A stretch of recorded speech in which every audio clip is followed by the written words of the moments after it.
नमस्कार, India news Rajasthan देख रहे हैं आप और मैं हूं आपके साथ प्रद्युम्न शर्मा। चलिए शुरुआत करेंगे। आपको बता दें कि मुख्यमंत्री अशोक गहलोत ने जयपुर में अपने निजी आवास पर जनसुनवाई की है। जनसुनवाई में आमजन ने सीएम गहलोत को अपनी समस्याएं बताई है।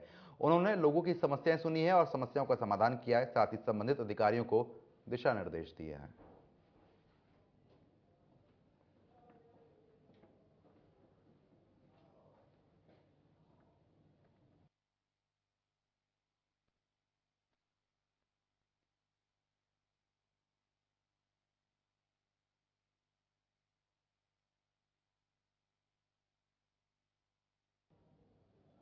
आगे बढ़ते मुख्यमंत्री अशोक गहलोत ने दिव्यांगजनों के लिए संचालित अनुदानित शिक्षण संस्थानों के कार्मिकों के मानदेय में 15% वृद्धि के प्रस्ताव को स्वीकृति दे दी है, जिसमें 7.86 करोड़ रुपए का अतिरिक्त वार्षिक वित्तीय भार आएगा।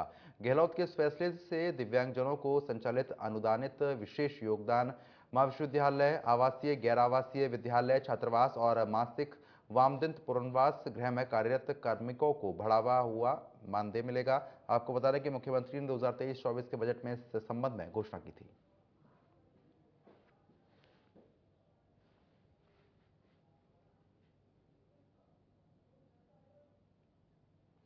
तो फिलहाल आपको बता दें कि यहाँ पर घोषणा हो गई है। 15% वृद्धि के प्रस्ताव को स्वीकृति यहाँ पर मिल गई है, जिसमें आप बता दें कि आपको दिव्यांगजनों को काफी फायदा मिलेगा। शिक्षण संस्थानों के कार्मिकों के मानदेय में भी बढ़ावा हुआ है। ऐसे में आपको बता दें कि शिक्षण संस्थानों के कार्मिकों के मानदेय में इजाफा हो गया है। 15% वृद्धि के प्रस्ताव को स्वीकृति यहाँ पर मिल चुकी है, जिसके बाद मुख्यमंत्री का धन्यवाद भी लोगों की तरफ से किया गया है। सीएम गहलोत का दिव्यांगों के लिए यह बड़ा फैसला।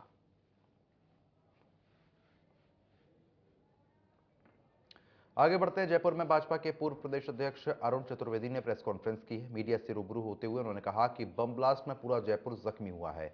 ये मानवता पर हमला था। इसी के साथ कहा कि जयपुर ब्लास्ट में न्याय क्यों नहीं दिया गया। ये लोग हिंदू भगवा आतंकवाद की बात करते हैं। इसी के साथ आगे क्या कुछ कहा, सुनवाते हैं। उसकी निंदा करता है, हम सब आउट हुए। उस विषय के लिए स्पेशल पीपी अपॉइंट हो सकता है, लेकिन 71 लोग मारे जाते हैं, 185 लोग मारे जाते हैं, घायल होते हैं। उस विषय के ऊपर राजस्थान सरकार मौन है। लोग जानना चाहते हैं कि आप जरा जरा सी बात को लेकर के सुप्रीम कोर्ट के बड़े वकील अभिषेक मनु सिंघवी को बुलाते हैं।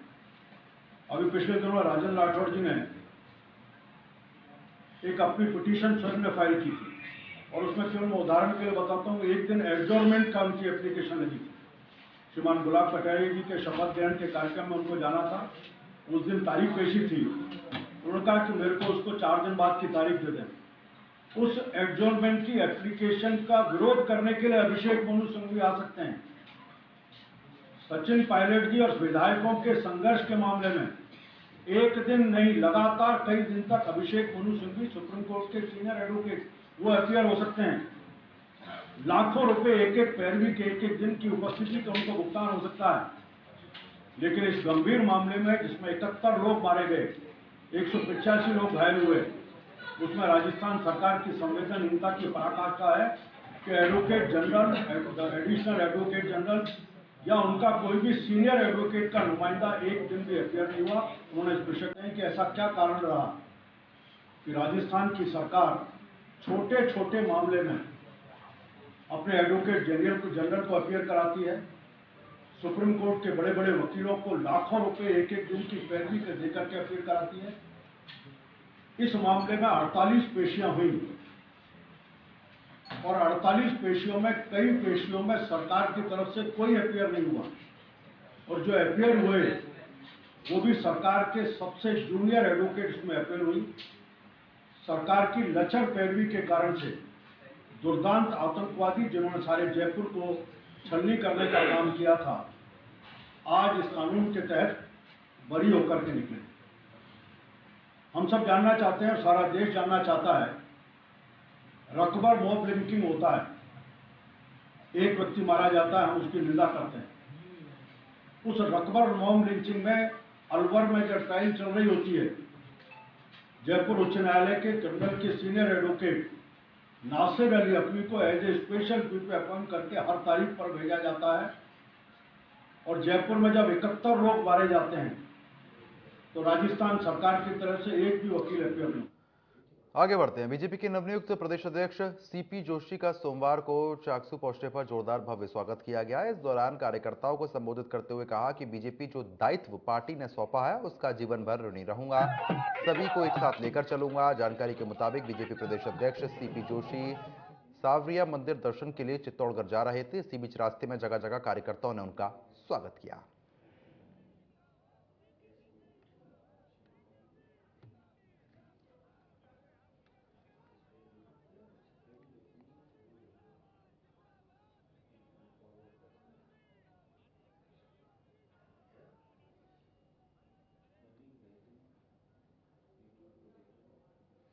तो फिलहाल तस्वीरें आप देख पा रहे हैं जहां पर सीपी जोशी का भव्य स्वागत यहां पर हुआ है। दरअसल वो मंदिर में दर्शन करने के लिए जा रहे थे और उसी दौरान जगह जगह कई जगह वो रुके हैं और कार्यकर्ताओं ने उनका भव्य स्वागत किया है। उनकी तरफ से कहा गया है कि जो पार्टी ने इतना बड़ा दायित्व दिया है उसके लिए हमेशा ऋणी रहूंगा और साथ ही साथ हर किसी को साथ लेकर चलने का मेरा प्रयास रहेगा। तो जगह जगह पर कार्यकर्ताओं ने स्वागत कार्यक्रम यहाँ पर सीपी जोशी के लिए रखा हुआ था। हाल ही में बड़ी जिम्मेदारी पार्टी की तरफ से उनको दी गई है, जिसके बाद सभी लोगों ने उनका स्वागत किया।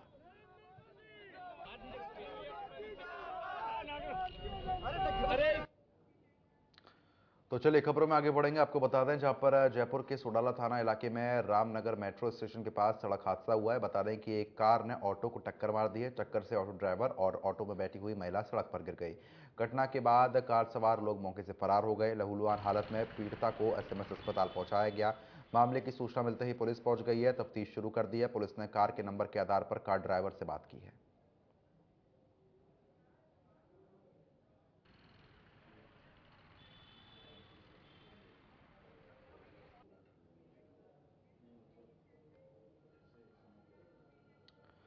आगे बढ़ते हैं। आपको बता रहे हैं जहां पर बस्ती इलाके के दूधली मोड़ के पास एक ट्रक अनियंत्रित होकर सड़क पर पलट गया। हादसे में ट्रक चालक और परिचालक घायल हो गया है। घायलों को अस्पताल में भर्ती करा दिया गया है। बताया जा रहा है कि दूधली मोड़ के पास पहुंचने पर ट्रक के सामने से अचानक मवेशी आ गया, जिसे बचाने की वजह से ट्रक अनियंत्रित होकर पलट गया है।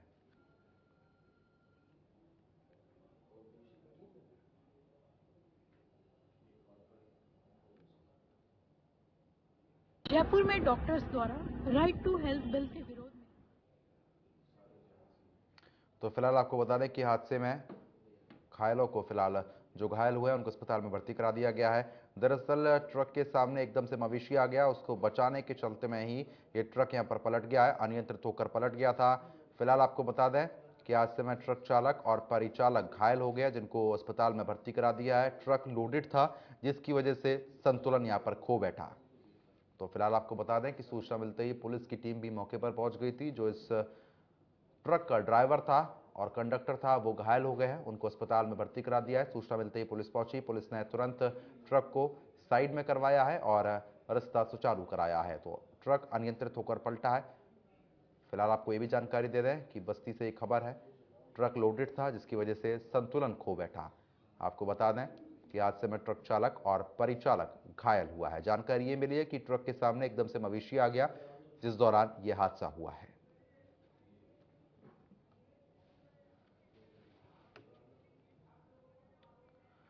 तो वहीं आरटीएच बिल के विरोध में निजी डॉक्टर्स की हड़ताल और प्रदर्शन जारी है। इसको लेकर डॉक्टर्स ने बच्चों को भी रैली में शामिल किया है। अब इस मामले पर बाल अधिकार संरक्षण आयोग की अध्यक्ष संगीता बेनीवाल का बयान सामने आया है। उन्होंने बच्चों को रैली में शामिल करना बाल अधिकार का हनन बताया है और क्या कुछ कहा, सुनवाते हैं।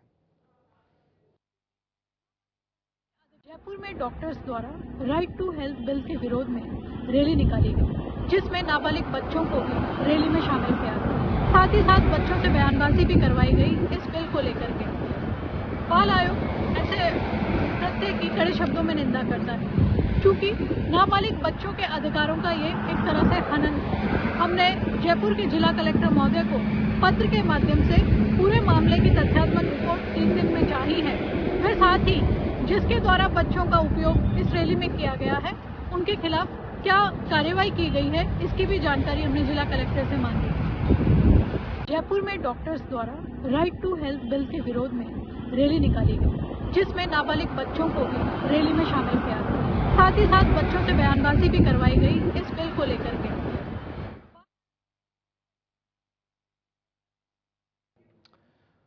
तो चलिए खबरों में आगे बढ़ते हैं। आपको बता रहे हैं जहां पर जयपुर में राजस्थान गौरव सम्मान समारोह का आयोजन हुआ है। कार्यक्रम में राज्यपाल कलराज मिश्र भी शामिल हुए हैं। कार्यक्रम में IES, AVSM, VSM deputy director general BRO Ashu Singh का सम्मान किया गया है। राज्यपाल मिश्र ने आशु सिंह का यह सम्मान बेहतरीन सेवाओं को लेकर किया है। जानकारी के मुताबिक आशु सिंह सीमा सड़क संगठन में उत्तम दर्जे की सेवाएं, राष्ट्र निर्माण के लिए सामरिक महत्व की सड़कों, पुलों और सुरंगों के बड़े नेटवर्क के निर्माण में बड़ा योगदान दिया था उन्होंने। आशु सिंह अभी सीमा सड़क संगठन में उप महानिदेशक के पद पर कार्यरत हैं। उन्होंने बताया कि आज राज्यपाल कलराज मिश्र की तरफ से मुझे जो सम्मान मिला है उसका मैं तहे दिल से धन्यवाद करता हूं। मुझे खुशी है कि मुझे इस तरीके से न्योता दिया गया और सम्मान दिया गया। वहीं राज्यपाल कलराज मिश्र ने भी अपने बयान में हिंदुस्तान के संविधान की परिभाषा समझाते हुए कहा कि भारत अनेकता में एकता वाला देश है।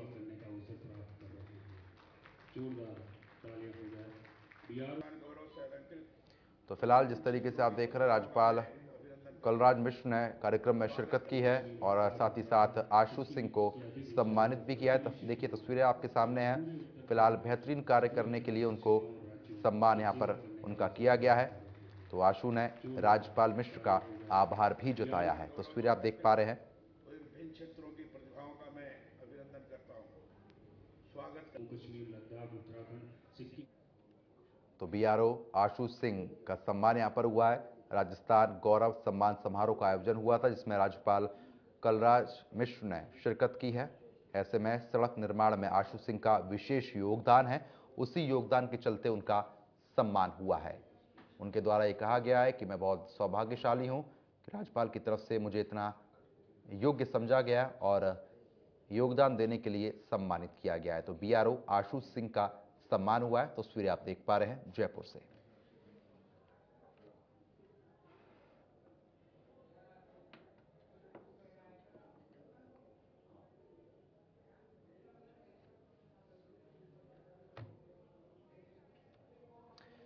तो फिलहाल राज्यपाल कलराज मिश्र के द्वारा सम्मानित उनको किया गया है। आपको बता दें कि बीआरओ आशु सिंह का सम्मान यहां पर हुआ। दरअसल राजस्थान गौरव सम्मान समारोह का यहां पर आयोजन हुआ था जिसमें तमाम लोगों को सम्मानित किया गया। बीआरओ आशु सिंह को भी सम्मानित किया गया है। सड़क निर्माण में आशु सिंह का विशेष योगदान है। सुरंगों को लेकर भी उनका अहम योगदान माना जाता है। ऐसे में आपको बता दें कि आशु ने राज्यपाल मिश्र का आभार भी जताया है। आशु सिंह ने कहा कि मैं बहुत गौरवान्वित अपने आप को महसूस कर रहा हूं कि मैं भारत के लिए कुछ योगदान दे पाया और उसी के चलते उनको ये सम्मान भी यहाँ पर मिला है। तो बीआरओ आशु सिंह का सम्मान यहाँ पर हुआ है। राज्यपाल कलराज मिश्र ने कार्यक्रम में शिरकत की थी और उनको सम्मानित भी किया गया है। तस्वीरें आप देख पा रहे हैं। सड़क निर्माण में आशु सिंह का विशेष योगदान है। गौरव से अलंकृत हुए विभिन्न क्षेत्रों की प्रतिभाओं का मैं अभिनंदन करता हूं, स्वागत करता हूं। आप सभी को बहुत बहुत बधाई देते हुए मैं आपके उज्जवल भविष्य की कामना करता हूं। मेरी ये अपेक्षा भी है कि भविष्य में भी आप इसी तरह समाज और राष्ट्र के लिए कार्य करते हुए अपना सर्वोत्कृष्ट देते रहेंगे। यह अत्यंत महत्वपूर्ण है कि संस्कृत संस्था पिछले 28 वर्षों से राजस्थान गौरव सम्मान का आयोजन निरंतर करता आ रहा है। मुझे बताया गया है कि अब तक 800 से अधिक प्रतिभाओं को राजस्थान गौरव सम्मान से सम्मानित किया जा चुका है। यह सुखद है कि संस्थान प्रतिभा सम्मान समारोह के साथ ही युवाओं को स्कॉलरशिप प्रदान करने का भी महत्वपूर्ण कार्य करता आ रहा है। अब तक 3000 विद्यार्थियों को स्कॉलरशिप से लाभान्वित किया गया है। पहले मैं संस्कृति युवा संस्था का बहुत आभारी हूँ कि जिन्होंने इस अवार्ड के लिए राजस्थान गौरव सम्मान के लिए चुना गया। आज का यह सम्मान महामहिम राज्यपाल श्री कलराज मिश्र द्वारा दिया गया। इससे पहले भी मुझे महामहिम राष्ट्रपति रामनाथ कोविंद जी और प्रधान मंत्री जी द्वारा बीएसएम प्रदान किया गया था। अब मैं बीआरओ से हूँ और बीआरओ में अभी सीनियर डिप्टी डायरेक्टर जनरल हूँ। ये लोग बीआरओ एक ऐसा काम करते हैं, चुनौतीपूर्ण कार्य करते हैं, सीमा के बहुत ही कठिन इलाकों में काम करते हैं।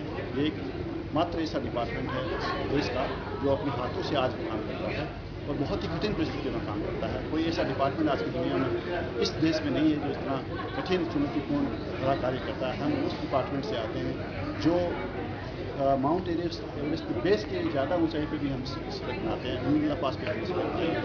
बहुत ही महत्वपूर्ण हमने अटल टनल बनाया है जो विश्व विख्यात एक तो फिलहाल अभी के सिर्फ इतना ही। नमस्कार।